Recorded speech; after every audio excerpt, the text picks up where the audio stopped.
하나님의 말씀 오늘 마태복음 1장 23절입니다. 마태복음 1장 23절의 말씀입니다. 마태복음 1장 23절의 말씀을 우리 다 함께 일어나셔서 하나님의 말씀을 받겠습니다. 마태복음 1장 23절 제가 봉독하겠습니다. 보라, 처녀가 잉태하여 아들을 낳을 것이요 그의 이름은 임마누엘이라 하리라 하셨으니 이를 번역한즉 하나님이 우리와 함께 계시다 함이라. 이는 살아계신 하나님의 말씀입니다. 아멘. 우리 앉으시겠습니다. 오늘은 예수님처럼 시리즈 이제 6번째 마지막 말씀을 여러분과 함께 나누겠습니다. 몇 번째인지도 여러분 잘 모르시겠죠? 6번째 마지막 말씀입니다. 이제 다음 주부터는 제가 12주 동안 예수님의 기적 시리즈로 The Miracle Maker, 기적을 만드는 12가지 기적에 대해서 12주 동안 하나님의 말씀을 여러분에게 증거하고자 합니다. 바라기는 그 12번의 기적의 이야기들, 물 위에 난 길, 광야의 식탁, 나사로야 나오너라, 슬픔을 기쁨으로, 물이 포도주 바뀐 같이 그러한 역사들이 우리 가운데서 일어날 때에, 그런 말씀이 선포될 때에 그 기적이 현실이 되어 여러분의 가정과 여러분의 삶 가운데 일어나기를 주님의 이름으로 축원합니다. 그래서 제가 준비하는 가운데 참 은혜를 너무 많이 받았어요, 제가. 그래서 하나님 이번 기간 동안에, 이 기적 시리즈 동안에 많은 기적들을 우리의 눈으로 볼 수 있는 그 오늘의 믿음이 정말 기적이 오늘도 여전히 일어난다는 것을 하나님 보여달라고 사모하면서 기도했는데 우리에게 그러한 기적이 눈앞에 일어날 줄로 믿습니다. 그래서 오늘 예수님처럼 시리즈 마지막 오늘 제목으로 예수 내 곁에, Jesus on my side, 내 곁에 계신 예수님에 대해서 오늘 말씀을 함께 나누고자 합니다. 사람에게는 이름이 있고 별명이 있습니다. 그런데 어떤 사람에게는 이름보다 별명이 더 유명한 사람들이 있습니다. 성경에만 봐도 그런 사람이 있는데 여러분 바나바를 아시죠? 바나바는 별명입니다. 그의 원래 이름은 요셉이죠. 그러나 요셉이라는 이름은 사람들이 잘 모르고 워낙에 교회 안에서 사람들을 인커리지하고 잘 이렇게 서포트하다 보니까 사도들이 지어준 그의 별명이 뭐냐면은 위로하는 자라고 하는 바나바라는 이름을 붙여준 거죠. 여러분 베드로를 아십니까? 베드로가 이름이 아니고 별명이라는 것 아시죠? 그의 원래 이름은 시몬입니다. 그런데 예수님께서 너는 베드로라 라고 하면서 그의 반석 같은 믿음을 가지라고 베드로의 이름을 붙여준 건데, 우리는 베드로는 다 예수 안 믿는 사람도 알 정도로 유명하지만 시몬이 누군지는 또 잘 모르는 거죠. 이처럼 사람에게는 이름이 있고 별명이 있습니다. 예수님이 이 땅에 오셔서 33년 사셨는 동안에 예수님이 가지고 사셨던 이름은 예수라는 이름입니다. 이 예수가 구약에 나오는 구약적인 히브리어로 발음을 하자면 여호수아가 되는 거고요. 신약에서는 예수가 되는 거고, 그리고 다른 이름으로 야손이라는 것도 예수의 다른 음표입니다. 똑같은 이름이죠. 그러나 예수님은 이름 외에도 그 이름보다 더 중요한 별명들을 가지고 계셨는데, 그 중에 하나이면서 가장 중요한 별명이라고 할 수 있는 임마누엘이라고 하는 이 별명을 오늘 여러분과 함께 예수님처럼 시리즈 마지막으로 나누려고 합니다. 임마누엘이라고 하는 뜻은 God with us, 하나님이 우리와 함께 하신다라고 하는 그러한 뜻을 가지고 있습니다. 임마누엘은 하나님이 우리와 함께 하신다. 그런데 여러분, 이 임마누엘이라고 하는 이것을 이런 식으로 해석하면 안 됩니다. 무슨 말이냐면, 예를 들어서 어떤 가정의 남편이 먼데 일을 하러 가게 돼서 1년 동안 아내와 가족과 떨어져 살아야 됩니다. 남편이 떨어져 있다 보니까 가족이 걱정되고 아내가 보고 싶기도 하고 그리워서 위로해 주자는 차원에서 좋은 금방에 가서 반지 하나를 사가지고 카드를 적어서 아내에게 보냈습니다. 그리고 카드는 이렇게 적었습니다. 여보, 멀리 떨어져 있어서 미안해. 이 반지를 끼고 반지를 볼 때마다 내가 당신과 함께 있다라는 것을 생각하고 힘들 때마다, 어려울 때마다 이 반지 보고 힘내, 알았지? 사랑해 라고 보내는 이런 식의 임마누엘이 아니라는 거예요. 무슨 말이냐면, 하나님은 저 위에 계신데 우리를 사랑하시는 것을 나타내주고 싶어서 하나님이 직접 오실 수 없으니까 마치 반지와 같은 어떤 한 메신저를 보내어서 너희가 이 사람을 보면 나를 기억하라 라고 하는 심부름꾼이나 어떤 대사나 아니면 어떤 메신저로 예수님을 보내신 것이 아니라 예수님 그 자체가 하나님이 직접 오신 거라는 사실입니다. 예수님을 보면 하나님이 우리와 함께 하시는구나 라는 것을 기억나게 하고자 하는 역할로 예수님이 오신 게 아니라 우리를 사랑하시는 하나님이 인간의 몸을 입고 우리 곁에 오신 직접적인 사건이 임마누엘 사건이라는 거죠. 그러니까 예수님이 우리와 함께 이 땅에 오셔서 사셨다는 것은 하나님이 우리와 함께 사셨다는 것이고, 여러분이 그 예수님을 모셔드리고 영접했다는 것은 하나님이 여러분 안에 지금 들어와 계신다는 뜻이고, 우리가 이로부터 주님 나라 갈 때까지 하나님이 우리 안에 계시면서 하나님이 우리가 24시간 주 7일 360일 동행하신다라고 하는 실제적인 사건이 임마누엘 사건이라는 거예요. 하나님이 도대체 인간의 땅이 뭐라고 이 낮고 낮은 곳에 저 높고 높은 별을 넘어 이 낮고 낮은 땅에 우리를 위해서 오셨는가. 인카네이션, 이 성육신이 너무나도 엄청난 사건이라는 겁니다. 여러분, 지난주에 우리 한국을 떠들썩하게 했던 한 사건이 있습니다. 해양수산부 장관인 윤진숙 장관이 스텝다운되는, 경질되는 일이 일어났습니다. 그분은 아예 해양수산부 장관이 되기 전부터 청문회 때부터 많은 구설수를 몰고 다녔던 화제의 인물이었기도 했고 자격론이 늘 거론되어졌던 사람이죠. 그런데 지난주에 무슨 일이 있었냐면은 싱가포르 유조선이 여수항만으로 들어오다가 GS 칼텍스 그 정유회사가 그 물리로 만들어 놓은 기름 송유관을 들이받아서 기름이 유출되는 사건이 일어나게 됐습니다. 별거 아니라고 생각을 했던 그것이 별거 아니라고 보고가 되어서 초동 그 어떤 수습이 미흡해가지고 하루 만에 별거 아닌 사건이 100배 이상의 기름이 유출됨으로 말미암아 굉장히 여수 앞바다가 기름 냄새로 가득하게 되었고, 의획해서 이렇게 고기를 수산업을 하는 민간업자들 그 고기 냄새와 섞여가지고 아주 여수 앞바다가 기름 냄새와 고기 냄새로 이렇게 냄새가 진동했던 적이 있는데, 이 해양수산부 장관이 담당 장관이기 때문에 그 여수로 내려가서 그 담당자들을 만나서 이야기를 하는 가운데 사진이 하나 찍혔죠. 보신 분도 계시리라고 생각을 하는데, 이 사진이 이 뉴스에 올라오기 시작하면서 굉장히 많은 사람들에게 분노를 일으키는 그런 사진이 되었습니다. 그 사진이 어떤 사진이냐면 바로 이 사진입니다. 이 사진인데 안 나오네요. 네, 이 사진입니다.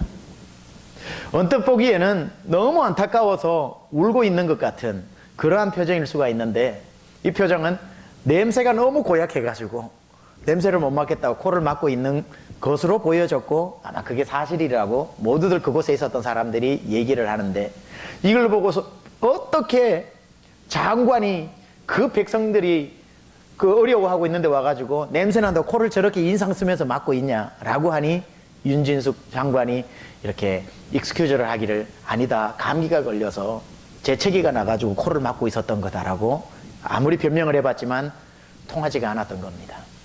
두 번째로 이 일을 보면서 사람들의 불만이 또 생긴 것은 너무 늦게 내려왔다. 장관이라면 바로 즉시 내려와가지고 이 일을 수습해야 되는데 너무 늦게 내려왔다 라고 하는 그 부분. 세 번째로 말실수를 했어요. 이 기름 유출의 첫 번째 피해자는 GS 칼텍스고 두 번째가 어민들이다 라고 해서 백성들의 문제를 민생고를 해결해 줘야 되는 장관이 대기업을 먼저 옹호하고 백성들은 두 번째로 여겼다라고 하는 것 때문에 이게 여론화가 되어서 결국은 장관에서 물러나게 되었습니다. 저는 목사다 보니까 이러한 모습을 보면서 우리 예수님을 생각하지 않을 수가 없었습니다. 예수님이 저 높고 높은 그 하늘에서 이 낮고 낮은 죄투성이인 이곳에 오셨을 때에 예수님은 저러한 모습을 우리에게 보여주시지 않았다는 거죠. 우리 하나님은 냄새에 굉장히 민감하신 분이신데 어떤 냄새에만 민감하시냐면 죄 냄새에만 민감하십니다. 다른 냄새는 괜찮은데 죄 냄새만큼은 저 하늘에 계셔도 맡아서 그 냄새를 아주 싫어하십니다. 언제죠? 노아 때에 그 인간의 모든 죄가 하늘에 계신 하나님의 코까지 코를 진동시켰다라는 표현이 나오죠.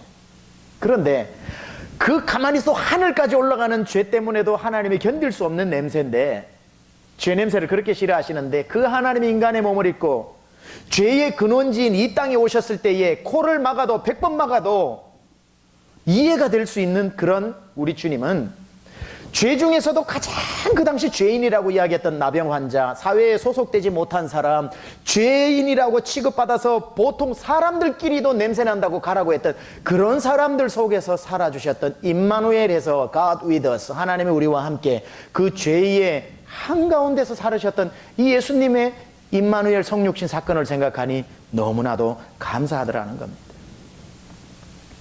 오셔서 대기업이나 뭐 이렇게 부자들과 함께한 그들의 권익을 먼저 생각하는 분이 아니라 우리 주님은 바리새인 사두개인보다 정말 하루 벌어 하루 먹고 살기도 힘든 사람들의 편에 서서 그들과 함께 해주신 우리 예수님, 이게 우리 이 땅에 오신 예수님의 모습이라는 거죠. 여러분, 오늘 설교가 다른 대단한 설교가 없습니다. 이거 하나 느끼시면 됩니다. 하나님이 여러분과 함께 계시다는 이 엄연한 사실이 여러분에게 특별하게 느껴지는 시간이 되기를 간절히 바랍니다. 여러분, 하나님이 지금 여러분과 함께, 나와 함께 하시다는 이 사실을 여러분 믿으면 여러분의 삶은 완전히 달라져야 됩니다. 완전히 달라진 한 사람을 소개할까요? 사도 바울이라고 하는 사람입니다. 여러분, 사도 바울이 믿었던 하나님하고 여러분이 지금 믿고 있는 하나님이 다른 분입니까? 똑같은 분입니다. 그런데 다르게 믿었다는 게 다른 겁니다. 하나님은 같은데 다른 하나님이 아닌데 다르게 믿었다라는 것을 우리는 사도 바울과 우리의 차이가 있는 거죠. 그러면 사도 바울은 똑같은 하나님을 어떻게 믿었는가? 그는 이렇게 이야기합니다. 사도 바울이 한번 보세요. 굉장히 담대하게 사역을 하죠. 사도 바울이 뭐 대단한 걸 가지고 있어서 담대한 게 아니었거든요. 예수님을 믿고 난 뒤에 자기가 가진 지식, 뭐 환경, 권력 다 버려가지고 우리보다 못합니다. 그런데도 그의 삶의 태도를 보면은 모든 것을 가진 사람처럼 굉장히 자신만만하고 굉장히 확신에 차 있고 굉장히 이 사람이 당당한 걸 보게 되는데, 도대체 그 당당함은 어디에서 나오는 것인지, 첫 번째, 그는 하나님을 믿었는데 어떤 하나님을 믿었냐면 모든 능력이 하나님에게 있다라는 사실을 믿었습니다. 여러분, 이거 믿으시면 아멘 합시다. 그러니까 그는 뭘 알았냐면 하나님의 능력이 얼마나 큰지를 알았다는 거예요. 굉장히 중요하거든요. 에베소서 1장 19절에 그는 하나님의 능력에 대해서 이렇게 얘기하고 있습니다. 그의 힘의 위력으로 역사하심을 따라 믿는 우리에게 베푸신 능력의 지극히 크심이 어떠한 것을 너희로 알게 하시기를 구하노라. 새 번역에서는 우리가 더 알아듣기 쉬운 말로 이렇게 기록해 놨습니다. 또한 믿는 사람들인 우리에게 강한 힘으로 활동하시는 하나님의 능력이 얼마나 엄청나게 큰지를 여러분이 알기 바랍니다. 바울은 지금 무슨 얘기하는 거죠? 나는 안다는 거예요. 그게 얼마나 큰 능력인지. 그래서 여러분도 우리가 믿는 하나님의 능력이 얼마나 큰지를 알기를 원합니다. 바울이 얘기했던 것은 나는 내 능력 보고 일한 적이 한 번도 없다는 거예요. 하나님의 능력을 날마다 생각했다는 거예요. 어려운 일 만날 때마다. 아, 이거 내가 못하는데. 아, 경험이 없는데. 아, 내 능력을 생각하면 두렵잖아요. 여러분, 지금까지 우리 세미한교회도 제가 제 능력을 의지하고 믿었다면 포기할 일이 한두 가지가 아니었을 겁니다. 왜? 실력이 없으니까. 해본 적도 없으니까. 그런데 그때마다 제 능력을 바라보기 전에 우리 하나님이 어떤 능력을 가지고 계시지 하고 하나님의 능력을 생각했기 때문에 그나마 여기까지 올 수 있었던 것이고, 앞으로도 월드비전 센터, 그 다음에 우리가 해야 될 일들, 제 능력 없어요. 만약에 제 능력을 가지고 간다면 조금 일이 꼬여가지고 안 될 것 같아 무서워서 백업할 겁니다. 안 돼. 그럼 그렇지. 조심해야지. 큰일 나겠네. 제 능력을 제가 알기 때문에 하다가 조금만 장애물이 생겨도 저는 포기합니다. 그런데 그때마다 제 능력을 생각하지 않고 누구 능력? 하나님의 능력을 생각을 하면은 하나님의 능력 가지고 일을 할 수 있다는 거지요. 사도 바울은 지극히 크신 능력이 나에게 있는 것이 아니라 하나님께 있다라는 그 하나님을 믿었던 것이고, 그가 뭐라고 고백하냐면은 내게 능력 주시는 자 안에서 내가 모든 것을 할 수 있다. 능력이 나에게로부터 나오는 게 아니라 능력 주시는 하나님으로부터 온다라는 그 하나님을 믿었던 거죠. 여러분이 하나님이 그 하나님이시길 축원합니다. 그런데 바울은 여기만 믿었던 게 아니라 또 한 가지 중요한 사실을 믿었던 거죠. 하나님은 그런 능력을 가지고 계신 분이신데 가지고 계시면 뭐해요? 그거보다 더 중요한, 여러분 그 하나님 믿으시죠? 모든 능력 하나님에 있는 거 믿으시죠? 근데 그거보다 더 중요한 게 뭔 줄 아세요? 그 모든 능력을 가지고 계신 하나님이, 바울이 뭐라고 하냐? 나와 함께 하시다는 거예요. 그 능력을 가지고 계신 하나님이 저 위에 그냥 계시는 분이 아니라, 그 능력을 가지고 우리를 향해서 나는 이런 능력이 있다, 넌 없지, 메롱 하시는 분이 아니라, 바울이 얘기하는 것이 뭐냐면 그 능력이 무한하신 지극히 크신 능력을 가지고 계신 그 하나님이 지금 임마누엘 하셔서 God with me, 나와 함께하고 계시다라는 이 사실, 기가 막힌 사실인 거죠. 나와 함께 하신다는 사실. 그래서 그가 뭐라고 얘기하냐면은 로마서 8장 31절에 이렇게 당당하게 고백하는 거예요. 그런즉 이 일에 대하여 우리가 무슨 말 하리요? 만일 하나님이 우리를 위하시면 누가 우리를 대적하리요? 기가 막힌 말입니다. 세 번역으로 읽어볼까요? 그렇다면 이런 일을 두고 우리가 무엇이라고 말할 수 있겠습니까? 하나님이 우리 편이시면 누가 우리를 대적하겠습니까? 바울은 얘기하는 거죠. 하나님이 내 편이다는 거예요. If God is for me, if God is for us, 만약에 하나님이 우리를 위해서 계시다면 Who will be against us? 누가 우리를 대적하겠는가? 여러분, 하나님이 우리 옆에 서 계시고, 여기 보면은 하나님이 우리 편이시고 하나님이 우리를 위하신다고 그랬습니다. 하나님이 우리 편에 서 계시면서 남편 돼가지고 우리를 뭐라고 하시는 게 아니라, 우리 편에 서 계시면서 누구를 위해서, 꼭 여러분의 남편처럼 내 편에 서 있는 것 같은데 항상 남편인 그런 남편이 아니라, 내 편에 서 계시면서 나를 위하시는 분이 하나님이시라는 거예요. God is for us. 하나님이 계신데 누구를 위해서? 나를 위해서. Who can be against us? 누가 우리를 대적하리요? 그러니까 바울의 당당함은 어디서 나오냐면, 하나님의 능력이 많으신데 그 능력 많으신 하나님이 나와 함께 하시는데, 저 사람을 위한 게 아니라 날 위해 계시고, 날 위해 계시는 하나님이 나와 함께 임마누엘 하시니 누가 날 대적하리요? 기가 막힌 능력이 여기서 나오는 겁니다. 여러분, 하나님 여러분과 함께 하신다는 이 사실을 믿으시기 바랍니다. 누가 우리를 대적하리요? 아무도 없습니다. 그런데 여기서 끝나는 게 아니에요. 바울은 뭐라고 얘기하냐면, 하나님이 그렇게 나와 함께 계신 걸 믿는데 어떨 때는 하나님이 계신 것 같기도 했다가, 어떨 때는 안 계신 것 같기도 했다가, 어떨 때는 도와주는 것 같기도 했다가, 어떨 때는 한없이 멀어지는 것 같다가, 바쁠 때는 안 계시는 것 같다가, 한가하실 때는 오시는 것 같다가, 왔다 갔다 하면은 불안해서 못 믿어. 하나님이 계시다라는 것을 내가 인정을 하겠는데 항상 나와 함께 하시다라는 것이 안 믿어지면 불안해. 그럼 그렇지, 그때는 계시더니만 힘들 때는 또 안 계시는구나. 이렇게 하나님의 존재를 자꾸 on and off를 하면 안 된다는 거예요. 바울의 당당함은 하나님이 나와 함께 하시는데, 하나님이 내 옆에 계시면서 나를 위하시는데, 그 하나님이 나를 떠났다가 왔다가 하시는 분이 아니라, 그 하나님이 어떤 하나님이냐면 로마서 8장 여러분과 나눠도 31절 외에 38절 39절에 보면은 그 하나님이 나와 함께 하시는데, 그 하나님이 얼마나 나와 징하게, 전라도 말로 징하게 붙어 계시는지를 이렇게 이야기합니다. 나는 확신합니다. 죽음도 삶도 천사들도 권세자들도 현재일도 장래일도 능력도 높음도 깊음도 그 밖에 어떤 피조물도 우리를 우리 주 예수 그리스도 안에 있는 하나님의 사랑에서 끊을 수 없습니다. 하나님이 나와 함께 하시는데 계셨다가 안 계셨다가 아니라, 죽음도 생명도 천사도 오늘도 내일도 깊음도 높음도 그 어떤 것도 하나님이 우리와 함께 하시는 이곳에서 끊을 수가 없다. 하나님은 항상 우리와 함께 계신다. 여러분, 이 사실이 여러분 오늘 임마누엘의 역사가 믿어지신다면 그 하나님의 능력이 여러분 안에서 역사하게 될 줄로 믿습니다. 하나님이 우리를 사랑하셔요. 믿으셔요? 여러분도 하나님 사랑하시면 아멘 해봅시다. 그러면 하나님도 우리를 사랑하시고 우리도 하나님 사랑하면, 사랑을 해보면 나타나는 특징이 뭡니까? 그 사람하고 함께 있고 싶어지죠. 왜 하나님이 저 높고 높은 별을 넘어 이 낮고 낮은 땅으로 오셨을까? 우리를 사랑하니까 함께 있고 싶으니까. 이 중에 누군가를 사랑해 보신 적 있습니까? 사랑하면 나타나는 특징이 그 사람하고 계속 있고 싶은 거잖아요. 연애하는, 우리 교회도 연애하는 우리 젊은 청년들이 많습니다. 오늘도 결혼한다고 청첩장 들고 왔어요, 저한테. 특징이 뭐냐? 하루 종일 손잡고 같이 있으면서도 헤어지고 나면 집에 가자마자 문자로 잘 들어갔냐 하면서 또 막 하다가, 그거 끊고 난 뒤에 또 전화로 또 한참 이야기하다가 끊고 나면 또 텍스트로 하트 하나 날려주고, 그러고 이제 자고, 또 일어나자마자 또 텍스트하고, 그걸 같이 있는 거, 사랑하면 함께 하게 되는 거 아니겠습니까? 그렇죠? 그렇게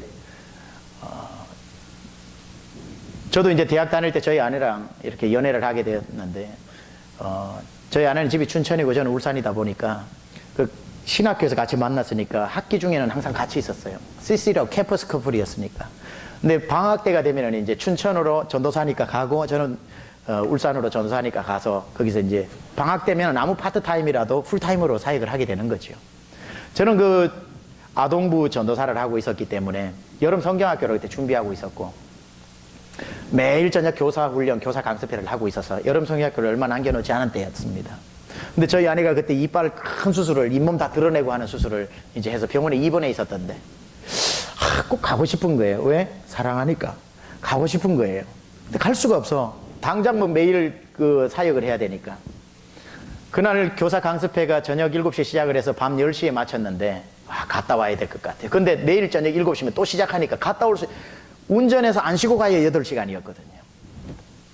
어떡할까 하다가 교회 봉고차를 몰고 본질이 이긴다 저자 김관성 목사를 태워가지고 이제 거기에서 춘천으로 간 거죠. 밤새도록 달려서 아침 8시에 도착을 해서 저희 아내 딱 나타나니까 깜짝 놀라는 거죠. 어떻게 여기를 상상도 못했다는 거예요.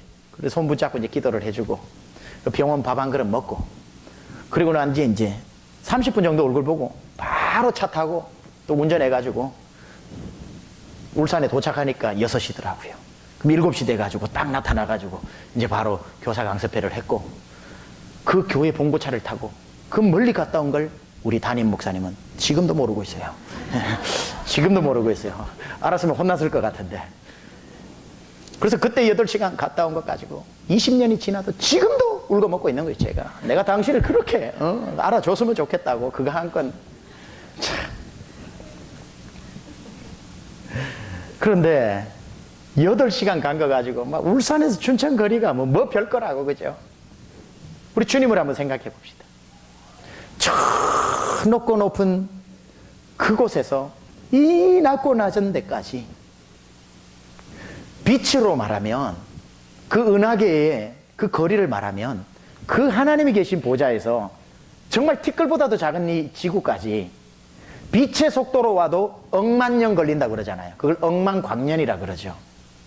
억만 8시간은 뭐 봉고차 타고 8시간하고 비교를 하겠습니까? 하나님 우리를 사랑하는 그 사랑이 억만 년의 무슨 속도로? 빛의 속도로 와도 걸리는, 그렇게 우리를 열정적으로 사랑하셔서 인간의 모습을 하고 오신 예수님, 이런 생각을 해봤습니다. 이거는 절대로는 신학책에 나오는 것도 아니고 여러분 어디 가서 인용도 하지 마십시오. 저 혼자 그냥 생각해 본 거니까. 아담과 하와가 범죄를 딱 했을 때 그로부터 예수님은 다 무슨 뭐 예굽에 가고 이스라엘 죄 짓고 뭐 하고 해서 4000년이 지나고 예수님이 오셨단 말이에요. 4000년이 지나고. 왜 그러셨을까? 아담과 하와가 죄 지었을 때 그 다음날 딱 나타나셔 십자가에서 딱 돌아가시면 깨끗한데 바로 교정을 해주시지 왜 4000년을 기다리셨을까? 그런 궁금증이 없으셨습니까, 여러분은? 저는 성경을 볼 때마다 왜 이렇게 아담과 하와로부터 4000년이 지나고 난 뒤에 그렇게 팔레스타인에 오셨을까? 그러다 이런 생각을 해본 거예요. 아니다. 예수님은 아담과 하와가 죄를 짓는 그날 하늘에서 출발하셨다. 예수님은 그때 허리띠 메고 출발하셨다. 그리고 그때부터 십자가로 달리기 위해서 지구까지 오는 게 원래는 억만 년이 걸린다. 빛의 속도로 와도. 근데 요한복음 1장에 보면 예수님이 이 땅에 빛으로 오셨다 그랬거든요.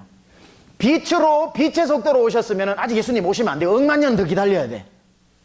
그런데 그때 출발하셔가지고 빛의 속도보다 더 빨리 우리를 살리기 위해서 더 빨리 말도 안 되는 속도로 오신 게 4000년이다. 그 엄청나게 빨리 오신 것이다. 뭐 저는 그렇게 믿는 거예요. 저는 악셀에다 억수로 밟았다 이거예요. 지금 빛이신 예수님이 빛의 수천 배는 더 빨리 오셔서 가장 빨리 오신 시간이 그 시간이 아니겠는가. 뭐 저는 그렇게 생각을 합니다. 전혀 어디 가서 인용하지 마세요.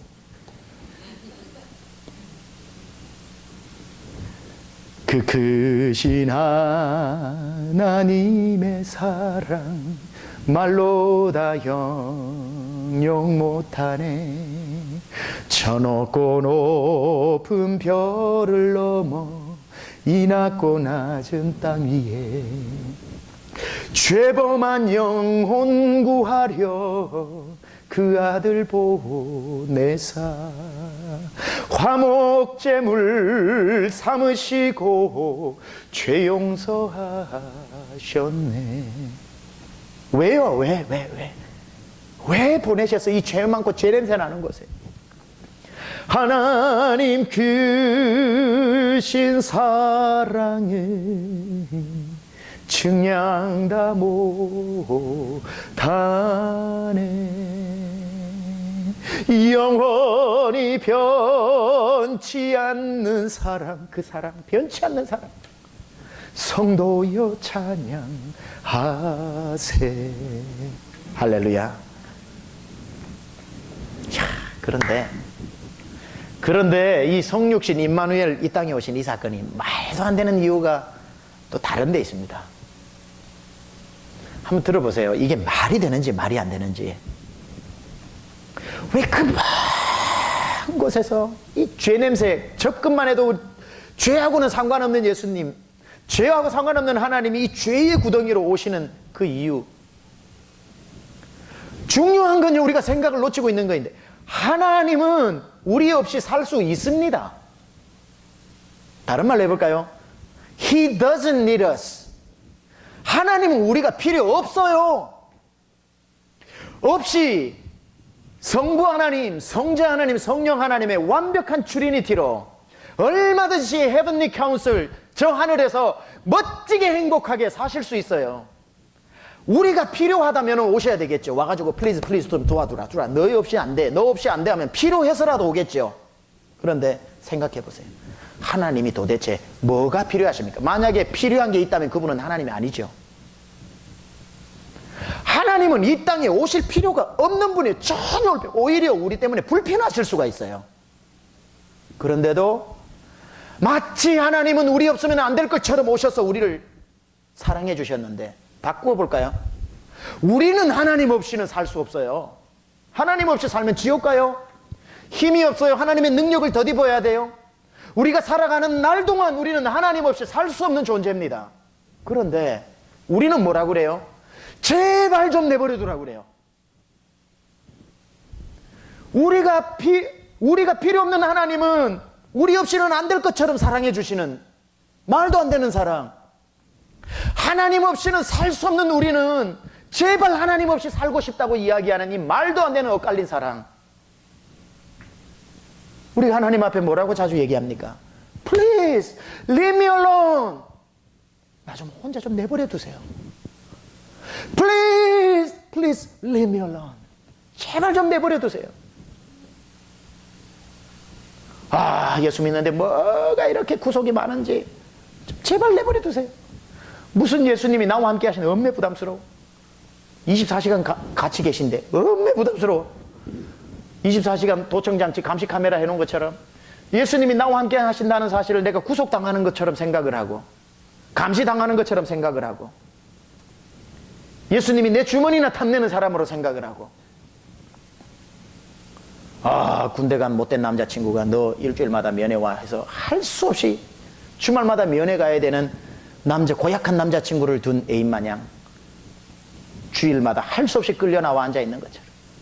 와, 예수 믿는 게 뭐 이렇게 복잡하고 힘들어. 하나님, leave me alone. 내버려 두세요. 라고 할 때에 우리 주님은 구하라 그리하면 너에게 주실 것이라 하셨기 때문에 leave me alone 했을 때 알았어 하고 우리를 내버려 둬 버리십니다. 여러분의 기도가 응답되는 순간이죠. 주님, 날 좀 내버려 두세요 해서 그래? 알겠어 하고 주님이 내버려 두시면 그때부터 자유가 찾아올까요? 그렇게 꿈에도 그리던 여러분의 완벽한 자유가 찾아올까요? 내버려 두었을 때에 어떤 일이 일어나는지 로마서 1장 28절 31절에 보면은 이렇게 나옵니다. 또한 그들이 마음에 하나님 두기를 싫어하며 하나님께서 그들을 그 상실한 마음대로 내버려 두사 합당하지 못한 일을 하게 하셨으니 곧 모든 불의, 추악, 탐욕, 악의가 가득한 자요, 사기, 시기, 살인, 분쟁, 사기, 악독이 가득한 자요, 수군수군하는 자요, 비방하는 자요, 하나님께서 미워하시는 자요, 능욕하시는 자요, 교만한 자요, 자랑하는 자요, 악을 도모하는 자요, 부모를 거역하는 자요, 우매한 자요, 배악하는 자요, 무정한 자요, 무자비한 자라. 하나님이 여러분의 소원을 따라서 내버려 두시는 순간 여러분 안에 있는 그 죄가 다 나온다 이 말이에요. 무섭지 않습니까? 하나님이 내버려 두시지 않은 것으로 인해, 임마누엘 해주시는 것으로 인해 감사하시기 바랍니다. 문제는 여기 이렇게 간단하지 않아요. 그래요, 하나님이 날 내버려 두셔가지고 난 자유다라고 해서 나 혼자 자유로 살 수 있는가? 그때 내버려 두기만을 기다리던 존재가 있어요. 베드로전서 5장 8절에 이런 구절이 나옵니다. 깨어라, 근신하라. 누가? 사탄이 우는 사자와 같이 삼킬 자를 찾고 있다가, 여러분 옆에 사탄이 배고픈 사자처럼 울부짖는데 배고파 침을 흘리면서 여러분을 삼키고 싶은데 지금까지 못 삼킨 이유가 뭐예요? God with us, 하나님이 우리와 함께 계시기 때문에 주위를 뱅뱅뱅 돌면서 그 주림배를 쥐어잡고 삼키고 싶은데 주님이 여러분과 함께 하시기 때문에 접근 못하다가 여러분을 내버려 두는 순간에 여러분은 자유가 아니라 사탄이 여러분을 집어삼키면 우리는 멸망길로 간다 이 말이에요.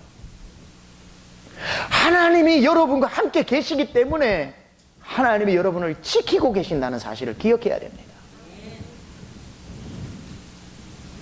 예수님은 우리 없어도 괜찮으신데 우리를 지금도 지켜주시는데, 예수님 없으면 안 되는 우리는 어쨌거나 그분의 손에서 빠져나가려고 하는 이 말도 안 되는 아이러니. 예수님은 우리를 사랑하십니다. 그래서 보세요, 그 높고 높은 곳에서 이 낮고 낮은 곳에 오셔서 여러분이 죽어야 할 죄를 대신해서 예수님이 죽으셨고, 죽어버리면 안 되니까 다시 부활하셔서 부활 생명 여러분 안에 이식시켜 주셔서 여러분이 부활 생명으로 살게 해서 지금도 살고 영원히 살게 해주셨고, 그뿐 아니라 이제 여러분이 영원하게 살 처소를 위해서 요한복음 14장에는 처소를 예비하러 지금 승천해 계시고, 하나님이 지금 여러분의 처소를 다 만들고 난 뒤에는 다시 와서 그곳으로, 나 있는 곳으로 인도하신다고 하셨으니 재림해서 오실 테고, 지금은 승천해서 처소를 예비하고 있고 재림을 안 했기 때문에 우리가 지금 이 땅에 있으니까 혹시 승천해 계시는 예수님, 승천해 계시는 동안 우는 사자와 같이 삼킬 자가 사탄이 와서 당신의 백성을, 여러분을 상하고 해하게 할까봐 성령 하나님을 보내어 지키게 하시고, 천군 천사를 보내어 여러분을 지금 호위하게 하시고, 임마누엘로 여러분 안에 예수님이 영적으로 임재해 계시면서 지금도 여러분을 지켜나가고 계신 하나님의 경륜, 하나님의 견인. 저 하늘에서, 구약에서 우리 여호와 하나님께서 인간을 굽어보시다가 그 사랑이 너무 커서 이 땅까지 오셔가지고 이 땅에 계시고 사는 것으로 부족해서 우리 안으로 들어오시고, 우리 안에 계시는 것으로 부족해서 영원한 나라에 우리를 데리고 가서 영원히 살게 하시는 임마누엘의 하나님. 이 예수님이 여러분의 예수님입니다. 여러분 예수님 믿으시면 아멘 합시다. 질문 하나 더 드릴까요? 여러분이 믿는 예수님은 지금 어디 계십니까? 잘 나갈 때는 내 곁에 계시고 나를 도와주시고 응원하시는 것 같다가, 여러분 조금 힘들어지면 멀리 계시는 것 같은 감정에 속지 마세요. 우리 감정에 따라 예수님의 거리가 조정되는 게 아닙니다. 예수님은 항상 여러분 곁에 계십니다. 사는 게 너무 힘들어서 주님이 한 번도 느껴지지 않는다고 생각하시는 분이 이 중에 계시다면 속지 마십시오. 지금 여러분과 함께 계십니다. 예수님이 계신데 왜 이래요? 라고 말하지 말고요, 똑같은 말이라도 바꾸어서 말하세요. 예수님이 계셨기 때문에 내가 지금 살아있다고. 아니 예수님이 계시면 내 처지가 왜 이래가 아니라, 이런 처지 속에 예수님이 안 계셨더라면 어떻게 했을까?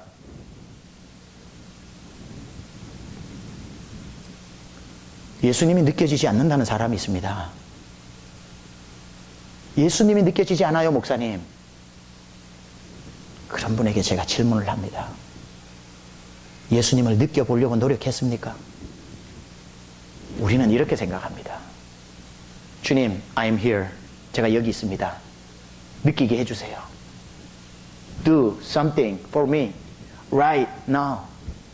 I'm here. 허수아비처럼 서서 와서 좀 주님이 계시다는 볼을 때려주시든지 손을 만져주시든지, 아니면 내가 하나님이라 사람을 보내시든지 하나님 계시다는 걸 느끼게 해주세요 라는 기도를 많이 합니다. 아닙니다. 성경은 이렇게 얘기합니다. 하나님이 우리와 함께 계시기 때문에 기다리지 말고 손을 내밀어라. 더듬어 그분을 찾아라. 그분은 우리와 가까이 계시다. Don't say come to me, but say I come to you. 하나님 내게 오십시오라고 말하지 말고 주님 내가 주님께 갑니다라고 주님 앞에 여러분이 직접 가보세요. 손을 내밀어 더듬어 보세요. 거기 계십니다. 나 이제 왔으니 내 집을 찾아 오란 말이에요. 주님께 오란 말이에요. 여러분 오늘 예배 나온 게 뭡니까? 내 곁에 계신 주님을 손을 내미는 장면 아닙니까? 그래도 느껴지지 않으면 금요일 저녁에 나와서 손을 펴서 더듬어 보세요. 주님 어디 계시냐고. 그것도 모자라면 새벽에 손을 들고 기도를 하세요. 운전하면서 차 안에서도 주님 내가 주님이 지금 필요합니다. 주님께 가까이 가세요. 설거지 하다가도 속으로 하나님을 찾으세요. 그 클라짓의 어두운 방 안에서 무릎을 꿇고 주님 어디 계신가 손을 내밀어 기도하며 더듬어 보세요. 주님이 그곳에 계십니다. 기다리지 마세요. 찾으세요. 야고보서 4장 8절에 뭐라고 얘기합니까? 하나님을 가까이 하라. 그리하면 너희를 가까이 하시리라. 뭐라고요? 하나님을 가까이 하라는 거예요. 그러면 하나님이 가까이 하시리라. Come near to God and He will come near to you. 당신이 하나님을 가까이 하면 하나님이 여러분을 가까이 해주실 거라는 겁니다. 여러분 우리는 다윗을 부러워하지만 다윗처럼 살아볼래 하면 아무도 그 사람처럼 살고 싶어 하지 않습니다. 다윗은 가장 높은 곳에서 왕으로 있었지만 기쁨이 없었고 가장 낮은 도망자로 살았고 망명해가지고 저 바다 끝에 지중해 보이는데 블레셋 중에서도 이스라엘과 제일 멀리 떨어진 바다 끝에 가서 숨어 지냈던 사람이며 그 모진 고통 속에서도 그 고난을 극복하고 하나님의 마음에 합한 사람이라는 평가를 받았던 이유가 뭘까? 다윗은 139편에 이렇게 자기를 고백하고 있습니다. 한번 보세요. 139편 1절부터 이렇게 고백합니다. 주님께서 나를 샅샅이 살펴보셨으니 나를 환히 알고 계십니다. 내가 앉아있거나 서있거나 주님께서는 다 아십니다. 멀리서도 내 생각을 다 알고 계십니다. 내가 길을 가거나 누워있거나 주님께서는 다 살피시고 계시니 내 모든 행실을 다 알고 계십니다. 내가 혀를 놀려 아무 말 하지 않아도 주님께서는 내가 하려는 말을 이미 다 알고 계십니다.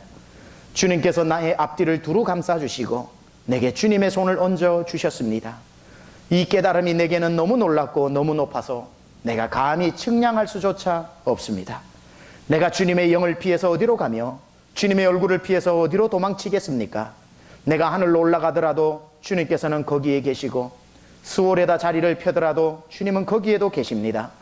내가 저 동력 너머로 날아가거나 바다 끝 서쪽으로 가서 거기에 머무를지라도 거기에서도 주님의 손이 나를 인도하여 주시고 주님의 오른손이 나를 힘있게 붙들어 주십니다. 하나님, 주님의 생각이 어찌 그리도 심오한지요, 그 수가 어찌 그렇게도 많은지요. 내가 세려고 하면 모래보다 더 많습니다. 깨어나 보면 나는 여전히 주님과 함께 있습니다. 그 두려운 밤을 지나고 눈을 뜰 때마다 단 한 번도 예외 없이 깨어나 보면 나는 언제나 주님과 함께 있습니다. 그것 때문에 다윗이 이겨낼 수 있었던 겁니다. 여러분, 임마누엘을 추상적으로 믿지 마세요. 주님이 여러분과 함께 하십니다. 여러분과 정말 이 시간 함께 하고 계셔요. 그 하나님이 능력의 하나님이셔요. 여러분이 하나님을 찾으세요. 나를 사랑하는 자들이 나의 사랑을 잊고 나를 간절히 찾는 자가 나를 만난다고 하지 않았습니까? 하나님 여러분 옆에 계신데도 평생 그분을 체험하지 못하고 사는 사람이 있는 반면에 내 옆에 있는 주님 앞에 오늘도 손을 내밀어 주님 기도합니다. 금요일 저녁 주여 도와주세요. 하나님 내가 필요합니다 하고 내 손을 내밀어 손을 들고 찬양하고 손을 들고 기도하고 더듬어 주님을 찾을 때 와락 나에게 잡혀지는 그 주님, 역사하시는 주님. 아하, 주님이 나와 함께 하셔. 지난 주간에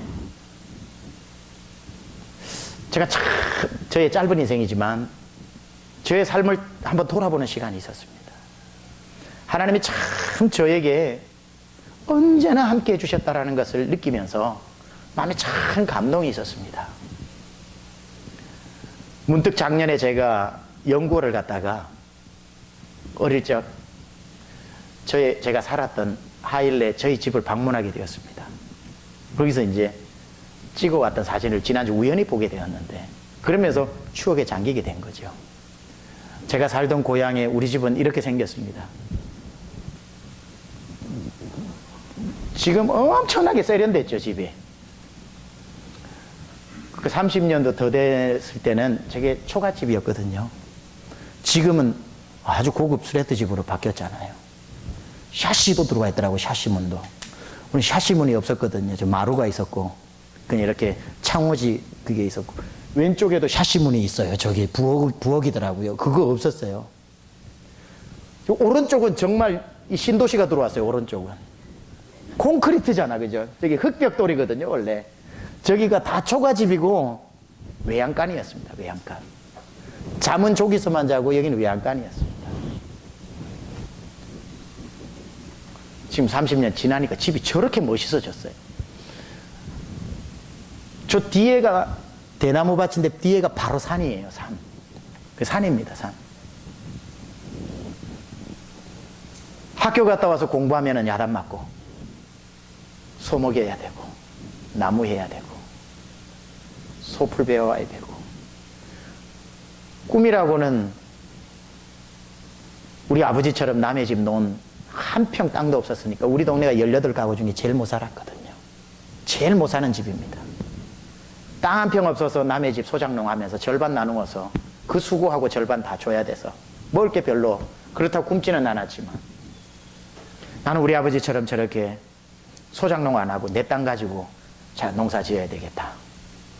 농촌 지도자 되는 게 꿈이었던 저에게. 아무도 꿈도 심어주지 않는 저에게. 저기서부터 걸어서 30분 걸어 올라가면 논두렁길로 가면 은평교회가 1899년 12월 25일 날 선교사님에 의해서 세워졌다고. 그 교회가 있어서 예수도 안 믿으면서 그 30분 걸어 올라가서 교회 앞마당에서 놀았을 때 저희 아버지 이름도 잘 모르는 강봉조 목사님이 제 머리를 쓰다듬으면서 병나가 니는 큰 사람 될 기다. 앞으로 5대학 6대주를 다니면서 말씀 전할 기다. 큰 사람 될 기다는 그 말이 좋아서 늘 교회 마당이 저의 놀이터가 되었던.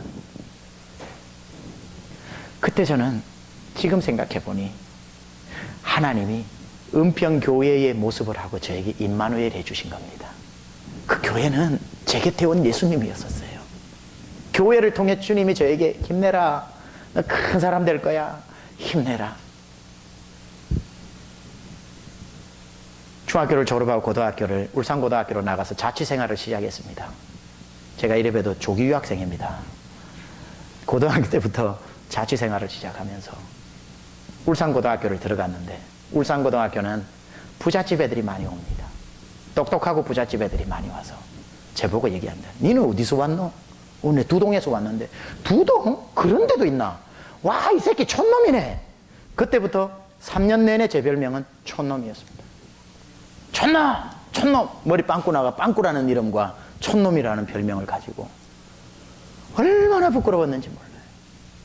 그럼에도 불구하고 1학년 때부터 3학년 때까지 10분 10분 오는 쉬는 시간마다 성경책을 매번 빠지지 않고 읽어서 1년에 1독씩을 했습니다. 점심시간, 저녁시간, 야간 자락을 했으니까 그 2번은 빨리 밥 먹고 1, 2, 3층 오르내리면서 전도했고 3학년 졸업할 때는 음악실에서 울산고등학교 처음으로 기독학생 기도 모임이 시작되었고 아직까지도 있다고 그러더라고요. 그 3년 촌놈으로 살면서 우리 예수님은 어떻게 저에게 임마누엘로 함께 해주셨냐면 성경책으로 다가오신 겁니다. 쉬는 시간마다 읽을 때마다 힘내라. 내가 너와 함께 있다. 성경책의 모습을 하고 저에게 나타나 주셨습니다. 신학교를 들어가고 공부하는 중에 유학을 하고 군대를 갔습니다. 특수부대에 착출이 됐습니다. 특공대에 착출이 돼가지고 참 우리 집안에는 백을 쓰려고 그래도 하사도 한 명 없어. 하사도. 장군은 둘째치고. 그러니까 뭐 그냥 뽑혀간 거죠. 특공대가 딱 원하는 키와 몸무게라 그러더라고요. 175에 68kg. 저는 2등병 계급장을 한 번도 달아본 적이 없습니다. 훈련병 늘 주기표만 달고, 낙하산, 특공대 훈련, 천리행군, 특공훈련, 레펠, 극심한 훈련들을 받으면서 너무너무 마음이 힘들고요. 군대 가기 전에 사귀었던 자매가 있는데 군대 입대하는 그날 고무신을 거꾸로 신어버린 거예요. 전군에서 1등 거꾸로 신은 거예요. 전군에서. 야, 2부 때는 제가 이 얘기를 안 했습니다. 우리 와이프가 앉아 있었기 때문에. 1부와 3부 때만 얘기하는 거예요, 지금. 1부와 3부 때만. 전군에서 1등 그냥 가버리는 거예요. 제가 기억하는 한 훈련병 시절 6주 보내는 동안에 저희 소대, 저희 옆에 소대, 그 옆에 소대 중에 다 편지 받는데 훈련소 퇴소할 때까지 단 한 통도 편지를 못 받아본 게 저입니다. 우리 부모님이 한글을 못 쓰시거든요. 얼마나 외로웠는지. 특공대에 착출되어서 1월 달에 군대를 들어갔는데 그 추운 전방의 날씨보다 더 마음이 추웠고 외로웠고, 그러는 중에 저희 아버지께서 병을 얻어 돌아가셨습니다. 이 마음을 어떻게 추스릴 수가 없는데 울 수도 없어. 내무반에 10몇 명 특공대는 12명이 한 팀으로 누워서 자기 때문에 숨소리도 다 들리기 때문에 훌쩍거릴 수가 없어요. 갑자기 어느 날 밤 12시에 두들겨 깨워가지고 다 연병장 집합이라고 그래서 나갔더니 깜깜한 밤에 이유도 모르는데 얼차례를 주는데, 기합을 받는데 깜깜하니까 얼굴을 볼 수도 없고 간격이 떨어져 있으니까 제 울음소리도 들리지 않을 것 같아서 여기 담겨있던 눈물이 흘러나오기 시작하는, 수도꼭지를 틀어놓은 것처럼 눈물이 막 얼마나 쏟아지는지. 소리내 울지는 못했지만 막 울고 있었습니다. 그때 주님께서 오랫동안 침묵하셨던 주님의 음성이 들려오면서 나 하나면 안 되겠니? 내가 너와 함께 있잖아. 내가 너와 함께 있잖아. 이 말씀을 듣는데 제 마음에 불같은 뜨거움이 올라왔어. 얼마나 울면서 감사했는지. 일반 사병으로는 불가능한 군대에 있는 동안 교회도 개척해 하셨습니다. 제대를 하고 복학을 하고 저희 아내를 만나 결혼하고, 결혼한 지 3주 만에 미국으로 왔습니다. 3주 만에 미국 와서 신학교 공부를 하고 있는 중에 참 저희 아내가 고생을 많이 했어요. 다들 고생하시지만 저희 아내도 많이 했습니다. 여러 잡들을 잡으면서 공부시켜야 되니까. 저도 물론 일을 하면서 공부를 했는데 사우스웨스턴 그 도서관 2층에 올라가서 청소 도구를 가지고 청소하다가 보면서 내가 졸업할 때까지 2층에 있는 책을 내가 다 읽고 졸업해야 되겠다. 그때부터 시간 날 때마다 가서 책을 읽고 그때 하나님은 저에게 믿음의 거인들이 만들어 놓은 그 책들을 통해서 저에게 임마누엘 해주셨습니다. 그렇게 읽으면서 오늘 이 설교의 그 어떤 베이직을 하나님께서 만들어 주신 것 같아요. 졸업하기가 무섭게 11년 반 전에 세미한교회로 맡겨주셔서 그때부터 지금까지는 여러분에게 일일이 말할 필요 없이 주님이 어떻게 우리 교회와 부족한 저에게 임마누엘 해주셨는지 여러분이 증인이시잖아요. 그래파인에 미국 교회 빌려서 주일 오후에 2시에 문을 열어주면 들어갔다 4시면 무조건 나가야 돼서 교육도 펠로십도 아무것도 할 수 없는 그 상황에 성도 15명 2년 동안 아무도 오지 않았던 교회, 하나님 앞에 제가 얘기했던 게 하나님 누군가는 한 명 있어도 와야 되는데, 맞아요, 누군가는 여기 와야 돼요. 이런 교회도 누가 목회를 해야 돼요. 근데 왜 저라고 생각하셨습니까? 그 누군가가 저라고 생각하셨습니까? 눈물도 많이 흘렸는데 오늘 하나님께서 우리 교회 안에 이렇게 기적을 일으켜 주시고 부족한 자를 이곳에 세워주셔서 여러분 앞에 말씀 전할 수 있는, 지난 11년 반 동안 하나님은 어떤 모습으로 다가오셨냐면 여러분의 얼굴을 하고 다가오셨습니다. 여러분 한 분 한 분이 저에게는 임마누엘 하신 예수님의 얼굴입니다. 저 귀한 성도님, 저 귀한 간증을 가지고 계신 성도님, 저러고도 주님을 붙잡고 살아가는구나 하는 그 뜨거운 여러분의 모습을 통해 매주 예수님을 만나고 있습니다. 여러분, 그게 어디 저의 하나님만입니까? 그 예수님이 여러분이 예수님입니다. 지금 여러분과 함께 가고 계셔요. 여러분 힘내십시오. 주님이 함께 하십니다. 하나님이 우리와 함께 하시면 누가 우리를 대적하리요. 그 예수님의 능력은 살아있는 능력이고 여러분과 함께하고 있는 변하지 않는 주님의 사랑 안에 승리할 수 있길 주님의 이름으로 축원합니다. 우리 자 한번 기도합시다. 여러분 하나님을 기다리지 마세요. 찾으세요. 대충 찾았는데도 주님이 느껴지지 않으면 간절히 찾으세요. 주여 어두운 방에서 주의 얼굴을 구하나이다. 주여 혼자 운전하는 순간에도 주의 이름을 부릅니다. 새벽에도 일어나 주의 이름을 부르고 금요일 밤에도 주님 앞에 나와 한숨도 잤으면 좋겠지만 그럼에도 불구하고 주님 내가 주님이 필요합니다 부를 때 주여 만나 주시옵소서. 주님은 이곳에 계시고 주여 하나님 손을 내밀어 더듬을 때에 와락 안아 주시옵소서. 주님 여호와를 기뻐하는 것이 너희의 힘이라 하셨사오니 예수님이 이 시간 나와 함께 하심을 믿사오니 주여 하나님 뜨겁게 주님 만나고 싶습니다. 주여 역사하여 주시옵소서. 우리 이제 하나님 앞에 한번 기도하며 나가겠습니다. 하나님 아버지 주님을 사랑합니다. 주님을 기대합니다. 주님을 기다립니다. 아니 주님을 간절히 찾습니다. 하나님 아버지 오늘 아버지 하나님의 주님을 기다리고 주님을 찾는 아버지 하나님 영혼들마다 만나 주시옵소서. 만나 주시옵소서.